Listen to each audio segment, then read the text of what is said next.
Bener nggak bahwa majunya Mas Kaisang ini atas perintahnya Pak Jokowi? Kalau interaksi kami ya dengan Pak Jokowi, beliau tuh bukan tipe yang maksa anak kalau saya lihat ya. Ada nggak arahan Pak Jokowi setelah Mas Kaisang jadi ketua umum PSI? Habis dari pelantikan, makanya Bapak telepon. Nggak tahu nih yang telepon siapa ya, apakah Pak Jokowi telepon anaknya atau anaknya telepon bapaknya. Cuman satu kata, bagus, udah gitu aja. Seberapa kecewa sih PSI sama PDIP? Buat kami PDIP itu kakak senior. Bahwa masuknya Kaisang ke PSI itu sebenarnya transaksional. Ada yang dibayar sama Mas Kaisang ke PSI, benar nggak sih itu?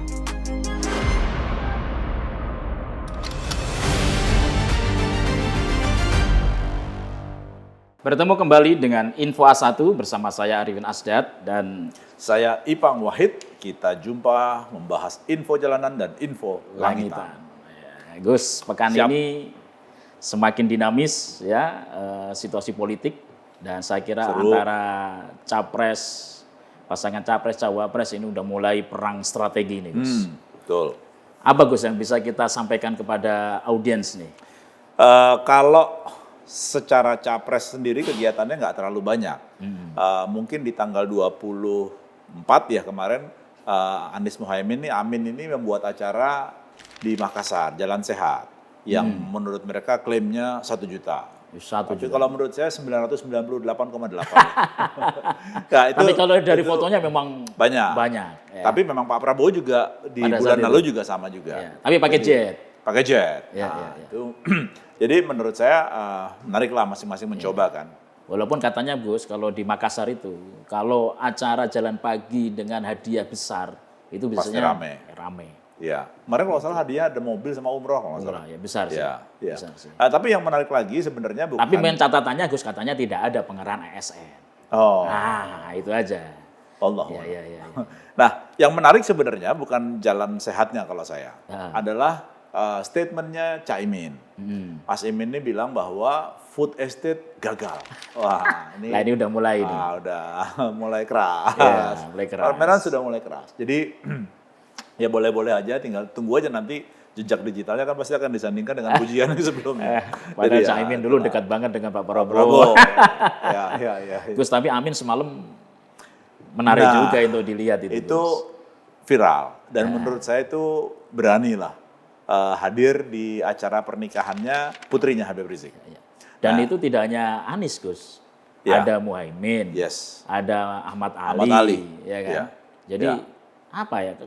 Kira-kira apa strategi mereka untuk mereka berani datang ya? Padahal kan selama ini kan mereka diasosiasikan dengan ya sudah tidak ada kanan radikal gitu-gitu Ya. kan. Tapi ini berani datang. Pasti punya strategi sendiri secara hitung-hitungan ya. Tapi kalau menurut saya secara komunikasi politik kehadiran Muhaimin di situ, Mas Imin di situ kontraproduktif kalau buat saya. Karena bagi saya tetap harus dijaga lah. Kan antara NU sama FPI kan juga nggak sama nih gitu loh. Apalagi kalau misalnya kalau ngomongin Jokowers gitu ya. Kalau mau ngambil Jokowers berdasarkan dari tingkat kesukaan publik yang 80%, ya kan harus diambil. Menurut saya itu nggak terlalu menarik. Tapi saya yakin sih mereka melakukan itu pasti dengan pertimbangan yang sangat matang. Yang kita nggak tahu. Yang kita nggak tahu. Ya. Gus, selain Amin, ya, ini baca pres selain yang lain ini Pak Mas Ganjar sama Pak Prabowo ini sepertinya masih sibuk untuk mencari cawapres nih Gus. Iya, ada ini Mas, ada kuda hitam yang lagi rising. Udah hitam tapi perempuan ini. Kuda hitam perempuan. Kalau gitu ini bukan kuda hitam, ini kuda hijau Mas. Karena dari Jawa Timur. Iya. Tokoh NU kuat ini. Tokoh Muslimat NU, Iya. Ketua Umum Mbak Khofifah. Menurut saya ini yang lagi diperebutkan. Apa Gus? Yang dia mau lebih ke arah Prabowo atau seperti apa? Kalau saya kan lumayan dekat sama beliau ya, sama Mbak Khofifah ini dari 7-8 bulan lalu saya sudah pernah ketemu. Tapi nggak ada hubungan darah ya dengan Mbak Khofifah? Nggak ada. Oke. Jadi ayah saya itu udah kayak ayahnya Mbak Khofifah sendiri. Nah, pada waktu ketemuan itu beliau bilang, Mbak Khif tuh bilang udah ditawarin lah baik oleh Pak Prabowo maupun oleh Pak Jokowi dalam hal ini. Tapi beliau lebih prefer untuk menjadi gubernur saja. Alasannya simpel. Periode kedua ya berarti. Periode ya? kedua. Alasannya simpel. Dia bilang, Mas Ipang, karena itu nggak ada itu yang namanya peraturan wapres itu nggak ada, perwapres nggak ada, adanya perpres sama pergub. ya saya milih Pergub lah, gitu lah kira-kira. Tapi persoalannya kalau Jokowi meminta beliau untuk menjadi cawapres, masa nolak, Gus? Siap tegak lurus. Gitu. Tapi yang saya dengar, Gus, apa benar memang sebagai cawapresnya Prabowo? Gimana kalau Gibran nanti cawapresnya, Gus? Nah, kan yang memang lagi banyak diomongin adalah kalau Mbak Khofifah tidak menjadi wakil presiden, calon wakil presiden, beliau diminta untuk menjadi ketua tim ses. Kalau calon wakil presidennya Gibran? Kalau wakil presidennya Gibran atau yang lain lah. Kan Gibran maju ini kan tergantung MK juga, Gus ya? tergantung MK. Katanya pekan-pekan ini Gus mau keluar. Iya. Beberapa hari inilah. Kan ya. masih nggak tahu ya, suara langit ini yang saya dengar kan 441 di situ nih. Udah kayak main bola aja strateginya. Tahu dong siapa yang satu? Iya. Paham. Jadi memang itu kalau misalnya memang tidak jadi Mas Gibran, ya otomatis opsi Mbak Khofifah naik besar. Tapi saya dengar ada isu lain Gus Apa itu? sebetulnya. Bahwa Khofifah ini sebetulnya malah disorongkan Pak Jokowi ke Ganjar. Iya, itu juga menarik. Itu saya dengar karena pertemuan kemarin tanggal 25 September. Nah, ada Isbok, pertemuan kan di Istana Bogor. antara Pak Jokowi dengan Ibu Mega. Nah itu katanya salah satu topik yang dibahas adalah tentang Mbak Khofifah. Tapi agak bingung saya kalau misalnya Mbak Khofifah ditawarkan ke Mas Ganjar. Karena Mas Ganjar kan sudah ada dua yang menguat sekarang. Yang pertama udah pasti Pak Mahfud. Nah yang kedua adalah Pak Basuki. Basuki ya. Basuki. Menteri PUPR. Menteri PUPR. Nama beliau dulu udah pernah muncul. Udah tapi pernah muncul. kemudian hilang lagi. Hilang lagi. Sekarang naik menguat lagi. Iya. Nah sekarang apalagi beliau juga lagi. Kenapa diambil Pak Basuki? Karena itu adalah representasi dari kelanjutan pekerjaannya Pak Jokowi. Sesimpel itu. Dan selain sudah sepuh ya, sudah senior tidak mengganggu 2029. Nah sekarang Pak Bas pun menjadi CDM, Corps de Mission untuk Asian Games di Cina sekarang. Sekarang beliau lagi di Cina. Jadi ya menarik lah Pak Bas ini. Walaupun secara survei menurut saya sih nggak terlalu ngefek. Nggak terlalu ngefek ya. Lebih Tapi tinggi lebih Pak Mahfud. Oh, oke. Ya, Tapi sebenarnya kalau Khofifah mengapa kok diperebutkan, Gus? Strategisnya apa sih sebetulnya? Kalau Khofifah? buat dua-duanya itu misalnya kayak buat Pak Prabowo ini kan Jawa Barat sudah kuat. DKI, Banten segala macam sudahlah. Yang kurang ini kan Jawa Tengah dan Jawa Timur. Jawa Tengah susah untuk digoyang ya. Makanya Mas Gibran ditawarkan di situ. Nah, tapi Jawa Timur ini daerah perebutan persis sama kayak 2019. Artinya sebetulnya Khofifah ini untuk merespon majunya Caimin. Ya, plus mengambil suara NU yang lain. Jadi sebenarnya kayak Pak Prabowo siapapun yang kuat di Jawa Timur itu yang lebih favorable. Ya. Nah, Mas Ganjar juga sama. Kalau tadi Gus Jokowi menginginkan Khofifah sebagai cawapres Prabowo, kemudian ada juga informasi bahwa Jokowi juga menginginkan cawapres Khofifah. Ini kira-kira kartu apa lagi yang dimainkan oleh Jokowi, Gus? Kita nggak ada yang tahu. Ini Pak Jokowi ini luar biasa langkah-langkahnya pemain caturnya. Memang harus kita lihat sampai di ujung. akhir, iya kan? Termasuk yang paling hot itu adalah langkah terakhir itu. Oh, dalam 25 September itu pagi 2 hari sebelumnya, tanggal 23 itu Kaisang baru terima KTA. Nah, pertanyaannya apakah Ibu Mega ke situ? Itu adalah untuk mengkonfirmasi. Bisa jadi. 25-nya itu blokan malam. Jadi mengkonfirmasi siang apa sore gitu ya. Apakah 25 malamnya Kaisang akan menjadi ketum, bener apa enggak? Mungkin kan. Ya. Dan saya kira ini pertemuan Jokowi sama Megawati pada 25 September siang itu sebenarnya menarik, Gus. Di tengah isu bahwa hubungan antara Jokowi sama Megawati itu dalam titik terendah loh itu loh. Ya. Bahkan ada isu sampai mau ada reshuffle segala terkait itu loh. Walaupun ini belum terkonfirmasi, Gus ya.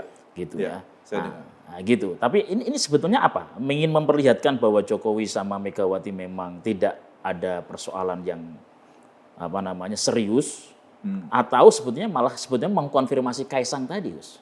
Kalau menurut saya iya. Atau memang malah ada hubungan itu Kaisang terhadap meruncingnya hubungan Megawati sama Pak Jokowi. Kalau menurut saya iya, karena kan aturannya PDIP kan jelas bahwa keluarga itu tidak ada yang boleh masuk ke partai lain kecuali PDIP kan.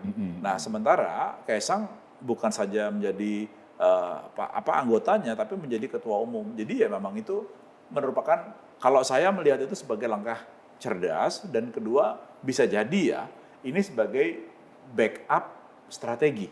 In case Gibran tidak bisa lolos, atau in case Gibran tidak menjadi cawapres, ya Kaisang lah ditaruh untuk menaruh semua relawan-relawan, untuk menaruh aspirasinya Pak Jokowi sendiri. Karena kan biar bagaimanapun juga setelah 2024 beliau tidak menjadi presiden kan juga harus firm nih kira-kira kita mau bagaimana ke depannya. Ya. Tapi soal Kaisang, Gus, itu sudah dijawab PDIP. Maksudnya dia menjadi ketua PSI nggak apa-apa, karena kan sebetulnya kakaknya sudah pisah katanya. Gitu ya. Tapi apa ini juga langkah Jokowi untuk bargaining terhadap Megawati dengan masuknya Kaisang? Bisa saja. Nah, menurut saya banyak sekali pertanyaan yang kita harus tanya ke PSI. Maunya sih ke Kaisang, tapi menurut saya Kaisang nanti aja. Yang paling penting itu adalah mastermind-nya. Kalau Mas Jeffrey adalah Mbak Grace. Nah, makanya kita hadirkan. Kaisang ini termasuk kilat, Gus. Dapat KTA hari Sabtu, Senin udah jadi ketua umum PSI. Ya. Kan luar biasa. Ini jarang dilakukan oleh partai politik loh. Iya. Iya kan? Iya. Ini saingannya cuma satu. Mie aja. Kan ada mie instan. Cepet ya, instan ya. Nah, makanya jadi kita hadirkan. Nah, Mbak Grace sudah datang.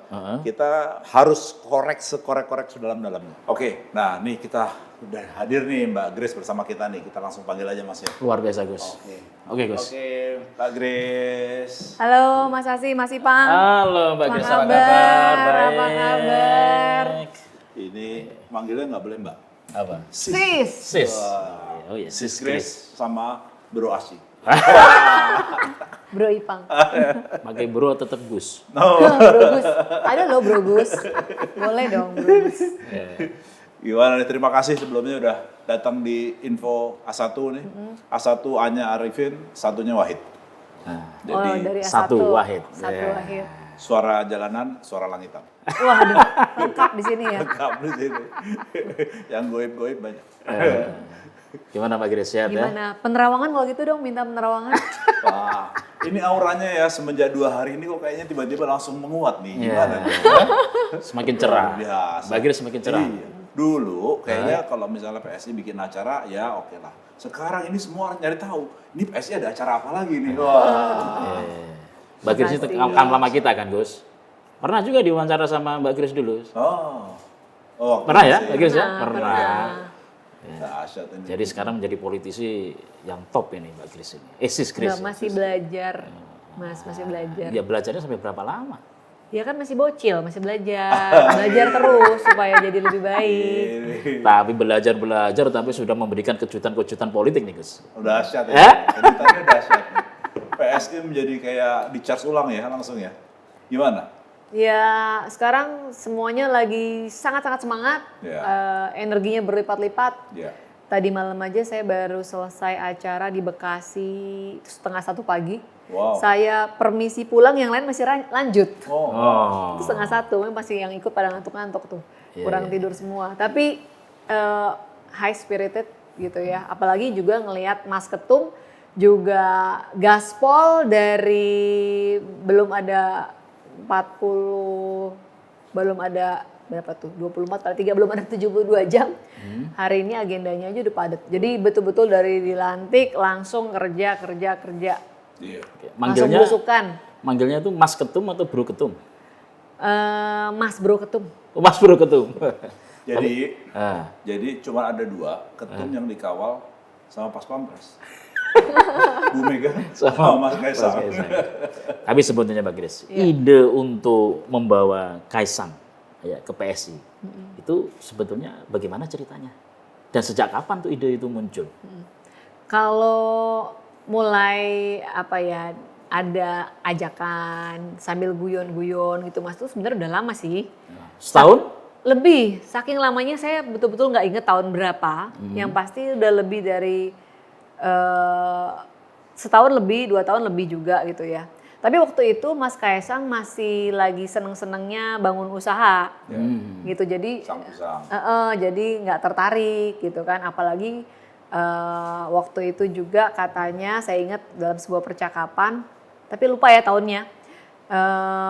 Mas Kaisang tuh bilang, aku punya mental block sama politik katanya gitu. Soalnya ngelihat apa yang dialamin sama bapaknya sama masnya, udah kerja betul-betul tapi memang nggak bisa menyenangkan semua orang gitu. Ada aja yang kritik, yang hoax gitu kan.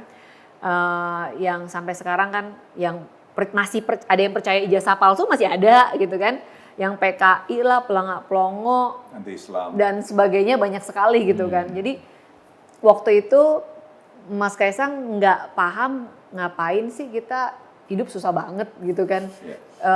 Saya sekarang di bisnis bisa menikmati hasil kerja keras sendiri, saya kerjain sendiri, hasil saya nikmati sendiri, nggak ada yang komentar. Kalau masuk ke politik kan semua orang akan komentar. Kita pakai baju apa dikomentarin, rambutnya gimana dikomentarin, ketemu sama siapa dikomentarin, pokoknya semuanya akan melihat dan akan selalu ada orang yang senang dan nggak senang gitu kan. Itu kan perlu kesiapan mental juga ya. Terus apa yang membuatnya berubah? Saya duga, gitu. Saya duga, ini lagi-lagi analisa saya ya. Ini perjalanan yang nggak sebentar, ada interaksi yang panjang dari kadang-kadang kita ketemu terus godain Mas Kaisang gitu kan.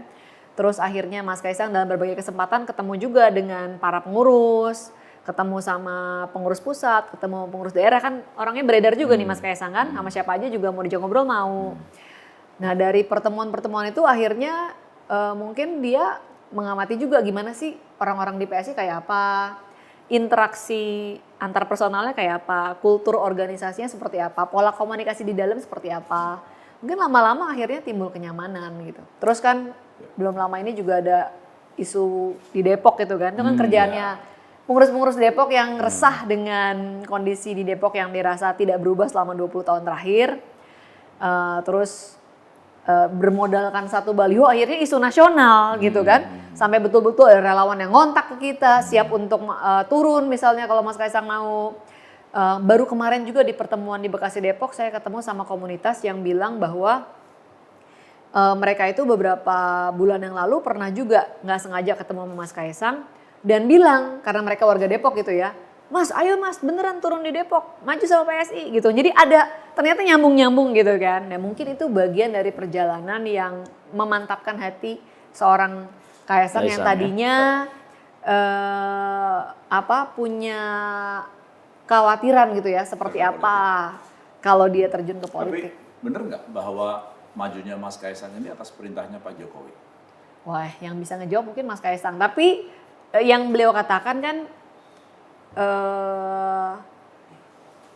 beliau ini udah minta restu sama Pak Jokowi. Dan kalau interaksi kami ya dengan Pak Jokowi, beliau tuh bukan tipe yang maksa anak kalau saya lihat ya. Pernah juga kan kami punya pertemuan-pertemuan periodik dengan Pak Jokowi, minta saran sebagai anak-anak muda yang baru di politik, kami mau belajar dari Pak Jokowi, update-update politik terkini itu kan jadi bahan rutin gitu ya. Pernah waktu kami guyon gitu ke Pak Jokowi Mas Kaisang kalau gabung ke PSI gimana gitu. Pak Jokowi tuh ketawa aja dan beliau bilang ya tanya sendiri sama Mas Kaisang gitu kan. Jadi saya nggak melihat dalam interaksi kami Pak Jokowi itu tipe yang memaksakan kehendak sih kalau dalam analisa dan pengamatan interaksi kami ya. Beliau itu tipe yang ya anak itu ya hidupnya kau jalani sendiri gitu kan. Saya melihat Pak Jokowi bukan tipe yang ngeset anaknya harus jadi apa. Jadi saya ragu kalau dikatakan Pak Jokowi maksa atau memerintahkan, menginstruksikan anaknya. Saya nggak ngeliat beliau tuh tipe yang seperti itu. Tapi sebetulnya butuh berapa lama tadi Mas Kaisang untuk melakukan interaksi dari tadi yang memang khawatir masuk politik dan sekarang sampai menjadi ketua PSI itu berapa? Berapa waktu lama butuh? Ya itu kan prosesnya dicicil ya Mas ya. Dan saya juga nggak tahu persis nih titik secara internal begitu dia sampai pada turning point itu di mana. Itu harus ditanya mungkin someday ke Mas Kaisang langsung ya. Titik mendapat hidayah ala PSI. Tapi pada saat Sis Kris dan Bro Antoni ya, Bro Tony sama Mas Jeffrey Giovanni ketemu Jokowi di istana pada saat itu sebetulnya Mas Kaisang sudah dalam posisi apa? Apakah sudah memang sudah berkeinginan masuk PSI atau masih ragu-ragu pada saat itu? Pada saat itu nampaknya sudah semakin serius. Ya kan dari perkenalan mengetahui apa yang PSI perjuangkan itu kan tadi udah berlangsung lama. Tapi momen kapan waktu yang tepat itu kan beliau mungkin perlu ngomong juga sama keluarga. Ya kan Pak Jokowi sibuk. Mas Gibran juga sibuk kan, kata Mas Kaisang, saya WA aja nggak dibales-bales katanya gitu.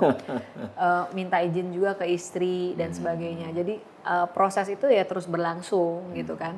Tapi mempertimbangkan penjajakan kan yang paling penting kecocokan tadi ya, chemistry. Nah itu udah berlangsung lama sebelumnya tuh. Atau jangan-jangan pertemuan itu malah ngebahas timetable. Nah, kapan mesti ini, kapan mesti terima KTA. Di pertemuan itu, Mas Jeffrey, Bang Jeffrey itu bawa undangan karena anaknya mau nikah, anak satu-satunya. Gitu. Terus kita bahas juga soal kondisi terkini untuk Pilpres, di mana Pak Jokowi waktu itu bilang, netral aja dulu katanya.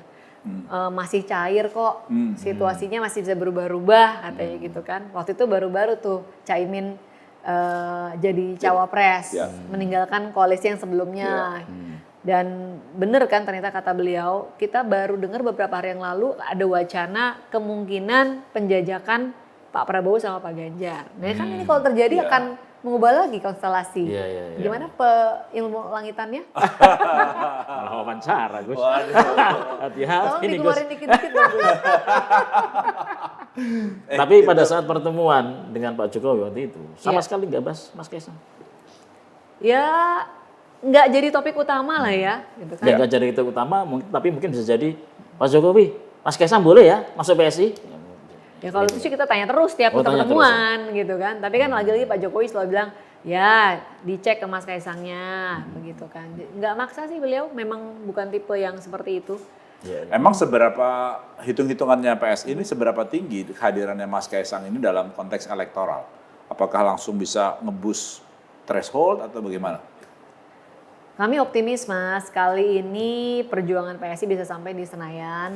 Amin. Amin, semoga suaranya anak muda akhirnya punya perwakilan nih di Senayan nanti. Kami optimis sih Mas, apalagi ngelihat kader dan pengurus tuh semangatnya berlipat-lipat ya. Kepercayaan dirinya meningkat, relawan-relawan juga sudah ada yang tertarik untuk merapat, daftar jadi caleg dan sebagainya. Ini menarik ya. Jadi boleh diminum ya? Oh iya boleh. Nah semenjak jadi ketua umum, yang disambangi dulu itu bukan parpol, bukan tokoh-tokoh nasional, yang disambangi itu relawan-relawan. Kemarin ketemu Bara JP, besok ketemu sama relawan Pertiwi, relawan perempuannya Jokowi. Nah, itu kenapa strateginya begitu? Saya rasa memang kami merasa relawan itu bagian yang sangat penting dan banyak dari kami di PSI sendiri itu aslinya tadi juga relawan. Gitu kan. Kita ini kan backgroundnya beda-beda semua. Banyak yang tadinya sebenarnya nggak tertarik untuk terjun ke politik praktis, termasuk saya, sekalipun profesinya kita wartawan gitu, Mas, sering ketemu dengan politisi. Tapi momen kami ini jadi tertarik masuk ke politik, itu ya momen ketika Pak Jokowi maju di Pilgub DKI gitu.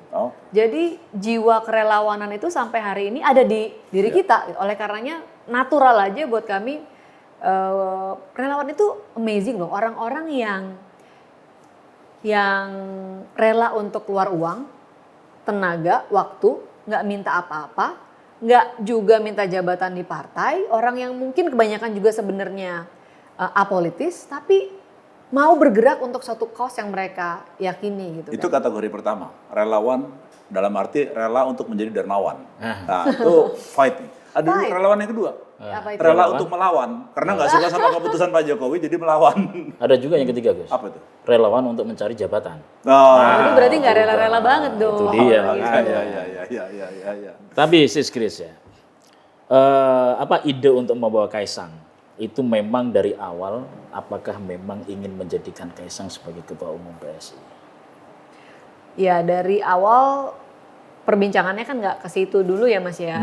Tapi ini kan proses yang panjang sebenarnya. Penjajakan, mencocokkan nilai masing-masing, itu kan udah berlangsungnya lama.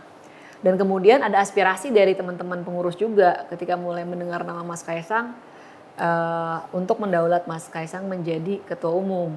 Bahkan aspirasi yang sama juga disuarakan oleh Giring Ganesa selaku ketua umum sebelumnya, gitu. Dan terlihat nih dari sejak momen Mas Kaisang masuk sampai jadi ketua umum, sekarang bergerak, itu justru sama sekali nggak ada resistensi.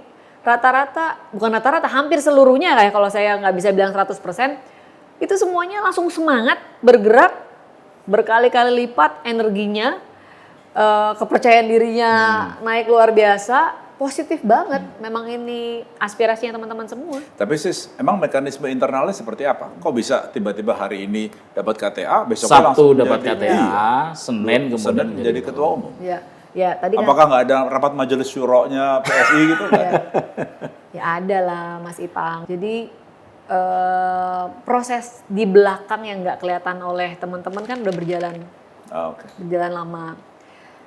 Kemudian yang tadi ya kan ada timing mungkin dapat restu istrinya kapan, bisa ngomong sama masnya kapan. Ini kan keluarga ini kan bondingnya kuat gitu kan. Jadi menunggu sampai semua selesai dan sebagainya baru kemudian ditemukanlah waktu yang cocok gitu. Tapi proses sebelumnya ya sudah lama, sudah berproses. Nggak secepat seperti yang dilihat di media gitu. Ya. Banyak yang mengkhawatirkan PSI itu berubah singkatan dari aslinya Partai Solidaritas Indonesia menjadi Partai Solo Incorporated. Baru denger nih. Kayaknya yang buat info satu. Tapi Berarti Sis kalau beredar yang buat Mas Ipang nih kayaknya nih. Tapi Sis Grace, memang dalam penentuan ketua umum tadi itu memang hanya sangat singkat bisa dilakukan oleh Dewan Pembina atau harus melalui kongres atau apa istilahnya apa? Kalau kongresnya PSI itu? Kopdarnas itu paling tinggi memang forum tertinggi kemarin itu ya. Forum Forum dengan pengurus ya yang paling tinggi. Ada penyerapan aspirasi, kemudian dibawa ke rapat Dewan Pembina. Rapat Dewan Pembina mempertimbangkan masukan aspirasi teman-teman dan diputuskan kita bulat mufakat. Cepet sih Mas, orang semuanya sepakat gitu kan. Dan lagian di PSI ini memang berbeda kami nih organisasinya dengan partai-partai pada umumnya ya. Di partai pada umumnya kalau yang kita amati pertarungan untuk memperebutkan ketua umum itu menjadi momen di mana kelompok yang kalah itu akan tersingkir. Dia dan barisannya gitu kan. Mungkin barisan ketua umum sebelumnya ya akan semuanya digantikan gitu kan, orangnya ketum lama. Kalau di PSI dari saya ke Giring ke Kaisang itu tidak ada eliminasi orang. Yang ada adalah penambahan tim gitu kan. Yang tadinya misalnya kekuatan saya di bidang A gitu ya. Saya tetap melakukan bidang itu. Giring kekuatannya di bidang B. Giring tetap melakukan itu. Sekarang Kaisang membawa modal sosial yang lain, kekuatan yang lain, strength-nya yang beda gitu ya. Jadi penambahan, jadi timnya semakin diperlengkapi. Kami tidak membuang orang, kita tidak ada penyingkiran orang siapa, kita tetap semuanya semangatnya sama nih. Semangat juangnya sama agar perjuangan kita kali ini sampai di Senayan gitu. Jadi agak beda memang prosesnya dengan yang biasa kita saksikan pertarungan yang sangat dahsyat dan costly. Kalau di partai lain ini kan ada semacam sudah berapa lama dia menjadi kader gitu kan. Tapi kalau di PSI itu nggak ada ya? Di PSI ada, kita punya sekolah kader namanya. Enggak, maksudnya untuk menjadi ketua umum, dia harus ada syarat sekian lama menjadi kader PSI, gitu ada. Kalau kayak gitu, saya juga pertama PSI berdiri, kan ketua umum Mas. Iya. Giring juga sama ya? Giring juga sama gitu. Jadi agak cepat memang proses di PSI. Kami sebagai partai masih belajar nih Mas, kami juga menyadari banyak proses yang perlu kita perbaiki terus. It's an ongoing proses kok gitu. Jadi kalau ada yang dirasa kurang berkenan mohon siap salah, mohon izin. Kami terus memperbaiki diri. Ya. Kalau strategi target voters ya, dengan masuknya Mas Kaisang, itu ceruk yang di mana yang mau diambil? Apakah ini kan kelihatannya kan head to head sama PDI Perjuangan? Masa sih Mas? Nggak tahu, saya nanya. Kemarin kan Mas Kaisang di pidatonya dia bilang target PSI, ceruk pemilih PSI adalah yang mereka yang nasionalis muda dan berjiwa muda. Tua sedikit nggak masalah, gitu Mas. Jadi itu yang akan menjadi ceruk pemilih PSI, termasuk mereka yang juga percaya bahwa Jokowisme itu perlu ada keberlanjutan. Okay. Pak Jokowi selesai 2 periode, tapi program-programnya sudah baik, harus dilanjutkan supaya kita semua bisa menikmati buahnya. Kalau baru setengah jalan ditinggalkan, ya kita semua yang rugi. Karena Indonesia Emas 2045 kesannya masih lama, tapi memasuki puncak bonus demografi kan sudah sebentar lagi, 10-15 tahun lagi sudah sampai. Tapi menurut saya benar, karena kan kita sudah belajar dari Ibu Mega turun ke Mbak Puan, Pak SBY turun ke Pak AHY gitu kan. Nah ini Pak Jokowi kan belum punya nih, jangan-jangan memang PSI yang diharapkan sebagai tempat berlabuhnya kan kita nggak tahu. Iya. Nah, dan Kaisang masih sangat muda ya, paling muda mungkin membawa ketua sebagai ketua umum partai ya. Iya. Nah yang saya dengar jangan-jangan memang malah ini yang kepingin bukan PSI-nya, tapi malah Pak Jokowi yang kepingin menggunakan PSI sebagai tempat berlabuhnya Mas Kaisang. Ya walau alam ya itu mesti tanya ke Pak Jokowi. Tapi di PSI ya kami ini orang-orang yang percaya dengan pekerjaan Pak Jokowi selama ini udah baik dan harus diteruskan, harus ada keberlanjutan. Kalau enggak kita semua tidak yang akan terbantah ya, approval ratingnya tinggi ya. Sebetulnya apa sih yang paling menarik dari Kaisang ya untuk kemudian diambil sama PSI kemudian menjadi ketua umum PSI? Apa yang sebetulnya menarik dari Kaisang? Kita kan 60% pemilih nanti itu anak muda ya Mas ya. Atau di kategori spektrumnya anak muda agak luas gitu. Millennial Gen Z. Iya. Dan kalau boleh dikatakan sampai saat ini belum ada sosok yang betul-betul jadi representasinya kaum muda deh Mas. Ada sih tokoh-tokoh muda ada, tapi yang betul-betul bisa jadi sama-sama kita secara kolektif merasa representasi anak muda. Itu siapa rasanya sampai sekarang belum ada yang kuat gitu. Nah Mas Kaisang kita lihat nih kekuatannya itu ilmu komunikasinya baik sekali.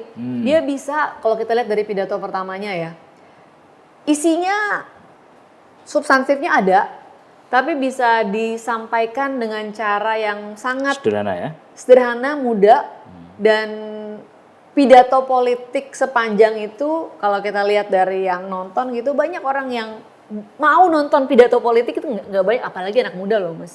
Kalau kader partai nonton pidato politiknya ketua umumnya sendiri ya udah wajar gitu ya. Tapi orang-orang di luar partai, apalagi anak-anak muda nih yang jaraknya jauh banget sama politik merasa nggak relevan. Saya juga nonton tuh Mas. Masih muda kan? Masih muda. Bukan, saya cuma lagi bayangin ini siapa yang bikinin. Itu tapi bikin sendiri dong Kaisang. Mas Kaisang berkontribusi banyak sekali, dia punya pemikiran-pemikiran yang, tapi di PSI kan teamwork ya Mas ya, jadi kita sama-sama memberi masukan juga, tapi Mas Kaisang punya buah-buah pikiran yang kita jahit bersama begitu kan, itu buah pikirannya Mas Kaisang. Iya. Gitu. Ya buah pikiran ada, tapi gayanya juga ada mirip-mirip Jokowi juga sepertinya. Nah saya mau nanya nih, kemarin ini kan Mas Kaisang beberapa kali terlihat dalam podcastnya dia, dalam macam-macam lah, menggunakan atribut yang berbau Pak Prabowo. PSI pun juga beberapa kali hadir di event yang memang berhubungan sama Pak Prabowo. Apakah nanti memang arahnya akan ke situ, Sis? Belum Mas, masih netral. Menunggu apa lagi? Masih ngopling. Masih giginya udah masuk. Giginya udah masuk, tapi masih dipegang. Ini mobilnya nggak metik sih ya. Masih melihat perkembangan situasi. Kan tadi Pak Jokowi bilang masih cair banget. Dan kita lihat memang masih cair sekali kan. Ini nggak ada jaminan misalnya yang sekarang kemarin sudah declare capres-cawapres nggak berubah lagi kan, nggak ada jaminan sampai akad di KPU ya kan. Jadi kita amati dulu aja Masih Jadi- netral. Kalau kami datang ya karena diundang Mas Ipang, ya kan? Mas Ipang kan juga. Kalau dari sebelah nggak pernah diundang emang dari Pak Ganjar. Ya kalau koalisi diundang Ganjar. intinya siapapun capres yang undang PSI, PSI pasti akan datang. Enggak, pertanyaan saya apakah pernah diundang sama pihak Ganjar? Ya, kalau kami nggak datang berarti kami belum menerima undangan Oh, Mas Andi. gitu. Nggak mungkin mengundang diri sendiri. Padahal dulu PSI mendukung Pak Ganjar loh. Die harder. Memang nggak ada ini ya dengan PDIP gitu nggak ada. Komunikasi ada. Cuma kayaknya Bu Mega kayaknya kok kurang. Masih dekat gimana nggak sih? gitu ya? Nggak tahu Mas A1-nya gimana nih Mas A1-nya. Jadi mau nanya nih, seberapa kecewa sih PSI sama PDIP? Pertanyaannya kok seberapa kecewa? Ya nggak tahu kan. Semua orang kan punya kadar kecewa beda-beda. Artinya dengan jarangnya berhubungan atau hadir di acaranya PDIP, lebih banyak ke Pak Prabowo, kan pasti ada sekecil apapun kekecewaan. Nah, bener nggak itu bahwa kadar kekecewaannya lumayan? Lumayan Enggak dalam lah, ya? Mas Ipang. Buat kami PDIP itu kakak senior. Yang kita perlu belajar banyak karena PDIP partai hebat yang telah berhasil menelurkan banyak pemimpin-pemimpin hebat. Ya kita kalau mau belajar kaderisasi yang hebat harus belajar sama PDIP. Ya. Serius? Mukanya gitu Mas? Iya, nggak. Yang satu tempat belajar, yang satu tempat berlabuh. Ini dua hal yang berbeda. Gus, tapi ini sebetulnya PSI menunggu apa sebetulnya ya untuk memberikan dukungan ke Ganjar apa ke Prabowo gitu loh. Nah sebetulnya Pak Jokowi menyampaikan informasi apa? Menunggu sampai kapan sebetulnya untuk PSI? Beliau belum bilang, baru bilangnya netral dulu karena situasi masih sangat cair, masih akan ada banyak drama sinetron politik begitu kata beliau. Gitu ya. Iya.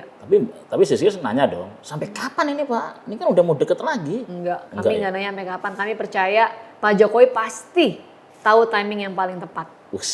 Ini Jokowisme itu begini ya. Maksudnya gitu ya. Ya kan beliau Tegak lurus sama Jokowi. Beliau kan informasinya banyak, ya kan? Pasti datanya Pak Jokowi paling lengkap lah. Makanya kompasnya kami Pak Jokowi aja. Mana yang paling, dan beliau juga orang yang paling punya kepentingan dong agar kerja kerasnya selama 2 periode itu tidak sia-sia. Jadi kompasnya kita ya Pak Jokowi aja. Pasti kepentingannya sama soalnya, concernnya sama. Oke. Kalau misalnya gugatan MK yang diajukan oleh untuk cawapres batas umur yang bawahnya itu dikabulkan, apakah nanti PSI akan langsung mendorong Mas Gibran sebagai makin komplit Jokowismenya? Loh, kami ini kan nggak bisa mendorong atau mengusung siapa-siapa ya. Mas Ipang, kita itu kepinginnya agar seluas-luasnya kesempatan untuk anak muda. Toh di undang-undang pemilu sebelumnya batas usia minimumnya itu memang sudah 35 tahun di 2 undang-undang pemilu sebelumnya. Dan undang-undang itu kan dibuat dengan proses yang panjang, ada kajian akademik yang sangat luas yang dijadikan dasar pijakan. Justru perubahan mendadak ini dari 35 jadi 40 itulah yang dasarnya nggak kuat. Karena di situ dikatakan kalau di bawah 40 tahun masih labil. Gitu. Padahal ini ada inkonsistensi soal umur. Untuk jadi anggota DPR, tahukah batas minimum usianya berapa? 21 tahun. Padahal legislatif itu rekan kerjanya eksekutif. Jadi menteri batas umurnya berapa? Menteri nggak ada. Nggak ada batas umurnya, persis. Kalau presiden dan wakil presiden berhalangan, yang gantiin menteri. Menteri Pertahanan bisa, Menteri Luar Negeri bisa. Ini nggak ada batas umurnya, gitu kan? Jadi ada inkonsistensi soal umur. Jadi argumentasi bahwa umur 40 tahun ke bawah itu labil, itu ya lemah banget. Dan kami konsisten memperjuangkan agar anak-anak muda bisa masuk ke sektor publik. 2019 PSI juga mengajukan gugatan untuk batas minimum usia kepala daerah. Waktu itu saya ingat Samara punya impian mau ke Pilgub DKI umur kemudaan. Valdo mau ikut pemilihan di Sumatera Barat umur kurang 1 tahun aja gitu. Jadi soal umur ini dengan inkonsistensinya menghambat langkah anak-anak muda. Valdo tuh masih di PSI? Masih. Kira-kira Samara nyesel nggak keluar begitu ada Mas Kaisang? Tanya aja ke Samara coba. Kemarin PSI itu mengajukan gugatan itu menurunkan jadi dari 40 ke 35 atau sebetulnya mau membebaskan aja. Kami minta agar dikembalikan ke Undang-Undang Pemilu sebelumnya. Oh, 35. Di Undang-Undang Pemilu sebelumnya. Kenapa mending dibebaskan gitu? Ya kan, Tadi inkonsistensi gitu kan, ya, kita menteri aja nggak ada batas umurnya. justru kita menghormati Mas proses legislasi yang berjalan sebelumnya. Itu kan panjang prosesnya, banyak ahli-ahli diajak bicara, kajian akademiknya kuat gitu kan. Ini kan sudah ada proses yang panjang dan berkualitas. Kenapa diubah tiba-tiba untuk alasan yang nggak jelas, labil katanya. Gitu. Jadi kami minta dikembalikan ke Undang-Undang Pemilu sebelumnya. Ya. Begitu. Jadi harapannya ini bisa dikabulkan lah ya, agar Mas Gibran bisa masuk. Sebenarnya ini Mas Gibran melulu yang disebut yang kupingnya gatel ya Mas Gibran. Sebenarnya yang ikut dalam gugatan itu ada sahabat kita juga, Emil Dardak. Oh iya.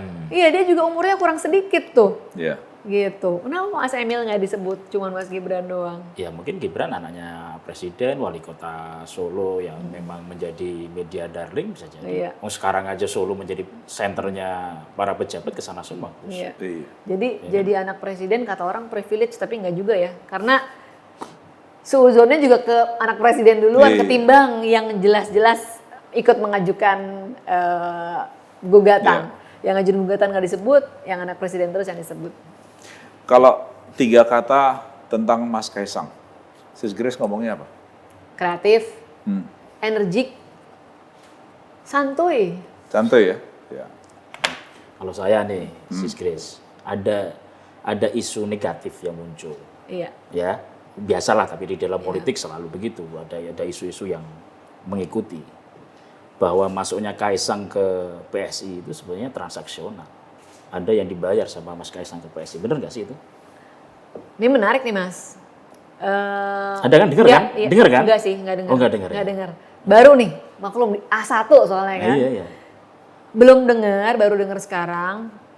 Saya bilang nggak ada, nggak ada.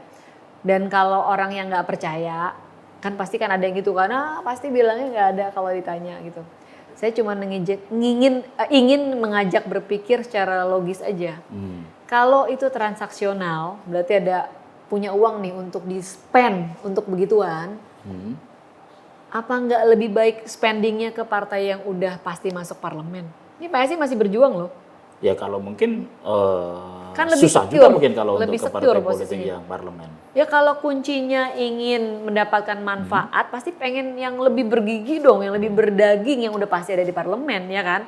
Jelas orang-orangnya udah ada, punya kekuasaan. Loh ini bergabungnya justru di saat PSI masih berjuang, ya enggak? PR-nya banyak nih jadi nggak sebagai masuk ketum. akal gitu ya. Menurut saya nggak logis. Nggak logis ya. Karena kalau transaksional pasti bicara untung dan rugi. Pasti dihitung mana yang untungnya lebih besar, ya enggak? Mana yang kerugiannya paling minimum bisa diminimalisir. Ya lebih untung investasi di tempat yang aman. Kalau kita bicara pola pikir investasi untung dan rugi. Ya. Mungkin investasinya mau jangka panjang. Karena PSI kan jangka panjang. Kan nggak mungkin jangka pendek kan PSI.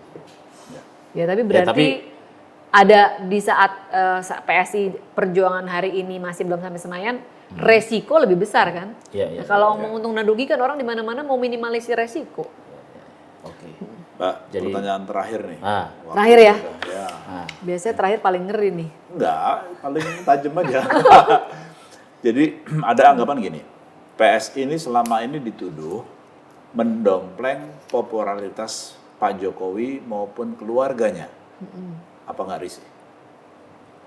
Ya kami memang suka sama Pak Jokowi. Kami melihat apa yang beliau kerjakan bagus. Ya orang di luar mau ngomong apa ya terserah lah Mas. Kan nggak bisa menyenangkan semua orang. Yeah. Kata orang kalau mau menyenangkan semua orang jualan es krim aja atau jual balon. Semua orang happy gitu ya. Jadi ya nggak apa-apa lah Mas, kami masih belajar. Mohon doanya semoga perjuangan PSI sampai di Senayan. Kami ingin memperjuangkan BPJS gratis untuk semua warga negara. Semua umat beragama bebas beribadah, nggak dihalang-halangi lagi. Dan semoga RUU perampasan aset bisa diperjuangkan dari Itu dalam. yang paling berat. Gus, pertanyaan terakhir dari situ. Saya juga punya pertanyaan terakhir. Apa itu? Ya, ada nggak arahan Pak Jokowi setelah Mas Kaisang jadi ketua umum PSI? Itu kemarin Mas Kaisang bilang di rapat pertama lagi habis sholat maghrib, katanya Bapak telepon. Salah. Habis dari pelantikan. Oke. Habis dari pelantikan, katanya Bapak telepon. Nggak tahu nih yang telepon siapa ya, apakah Pak Jokowi telepon anaknya atau anaknya telepon bapaknya. Cuman satu kata, bagus, udah gitu aja. Selesai. Clear. Ya clear ya. Clear. Bagus itu udah bermaknanya dalam, Gus. Dalam. Ya kan, walaupun satu kata. Gus. Iya. Ya kan? Pak Jokowi itu kan bukan orang yang gerusa-gerusu. Jadi semua sudah disiapin, begitu semua sesuai dengan rencana, cukup satu kata, bagus. Bagus. Oke, Gus. Luar biasa, terima kasih Terima Sis kasih. Grace sudah datang di sini karena Terima kasih. menjawab keingintahuan banyak orang. Karena kalau Kaisang yang diundang ke sini ya berikut-berikutnya akan lebih menarik. Biar ini latar belakangnya dulu yang kita harus. Iya. Perlu kita harus melihat latar belakangnya dulu, Gus. Harus. Karena sebetulnya yang malah dipertanyakan oleh para masyarakat ya, publik itu kan, loh kok tiba-tiba bisa cepat sekali Kaisang jadi ketua PSI gitu kan. Ya. Mastermind itu paling. Jangan-jangan Menarik Kaisang bisa jadi malah cawapres, Gus. Nah, Jangan-jangan, ya kan? tergantung MK lah. Ya tergantung MK. Kita nggak tahu, MK kan masih belum memutuskan. Oke, terima kasih Sis Grace, waktunya sudah datang ke sini. Sukses terus, mudah-mudahan lolos Senayan. Amin. Makasih. Makasih. Sukses. Makasih. Sukses terus. Makasih Bang, makasih. Sampai ketemu lagi. Iya. Sampai ketemu lagi. Sampai ketemu lagi. Thank you. Thank you.